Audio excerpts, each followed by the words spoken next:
சிறகடிக்க ஆசை சரியில்லை. அடுத்து வர எபிசோட்ல நம்ம விஜய் இருந்துட்டு மனோஜோட ரூமை மீனா முத்தோக்கு கொடுத்துட்டாங்க அப்படின்னு சொல்லிட்டு ரொம்பவே வருத்தத்தோட சிந்தாமணி கிட்ட வந்து சொல்லிக்கிட்டு இருக்காங்க. சீக்கிரமா என் பிள்ளைக்கு ஒரு கல்யாணத்தை பண்ணணும் அப்படின்ற மாதிரி சொல்லவும், எப்படிப்பட்ட பொண்ணை எதிர்பார்க்குறீங்க? எல்லா சொத்துக்கும் ஒருத்தியே தான் வாரிசா இருக்கணும். அது மட்டும் இல்லை, அவளோட சொத்து எல்லாமே என் பிள்ளைக்கு மட்டும்தான் சேரணும் அப்படின்ற மாதிரிலாம் சொல்லிக்கிட்டு இருக்காங்க. அதுக்கு அடுத்து தான் வந்து பார்த்தீங்கன்னா சிந்தாமணி கேட்கறேன்னு தப்பாக எடுத்துக்காதீங்க. உங்களுடைய பொண்ணு ஃபாரின்ல தானே போய் படிச்சுட்டு வந்திருக்கா, அவள் ஒருத்தி தானே உங்களுக்கு பொண்ணு அப்படின்ற மாதிரி சொல்லவும், அதுக்கு அடுத்ததா என் பொண்ணு இருக்கிறதே எனக்கு ஒருத்தி தான், அவள் ஃபாரினில் போய் படிச்சுட்டு வந்திருக்கா, அவங்க அப்பாவோட பிஸ்னஸையும் அவள் தான் பார்த்துக்கிறா அப்படின்ற மாதிரி சொல்லிடுறாங்க. இல்லை, நீங்களும் நானும் சம்மந்தியானா ரொம்ப சந்தோஷமாக இருக்கும்ல.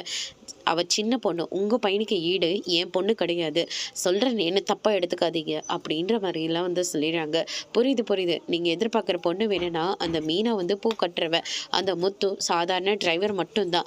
ஆனால் அவங்க 2 பேரை வச்சு உங்கள் பையனுக்கு நீங்கள் எதிர்பார்க்குற பாரி பொண்ணு கிடைக்கவே கிடைக்காது அப்படின்ற மாதிரி சொல்கிறாங்க. அவங்க 2 பேரும் அந்த வீட்டில் இருந்தால் தானே என் பிள்ளைக்கு அந்த மாதிரி சம்மந்தம் அமையாது. அந்த மாதிரி அவங்கள 2 பேரையும் நான் கூடிய சீக்கிரமாக வீட்டை விட்டு விரட்டி அடிக்க தான் போகிறேன் அப்படின்ற மாதிரி சொல்லிடுறாங்க. இதை கேட்டோன்னே சிந்தாமணி ரொம்பவே சந்தோஷப்படுறாங்க. அதுக்கு அடுத்ததான் வந்து பார்த்தீங்கன்னா முத்துக்கிட்ட போயிட்டு உங்கள் அம்மா இன்னும் பத்திரத்தை வச்சு அடமானமாக இன்னும் 7 லட்ச ரூபாய் பணத்தை வாங்கியிருக்காங்க அப்படின்ற மாதிரி சொல்கிறாங்க. அதோட இன்னைக்கான பிரம முடிச்சிருக்காங்க.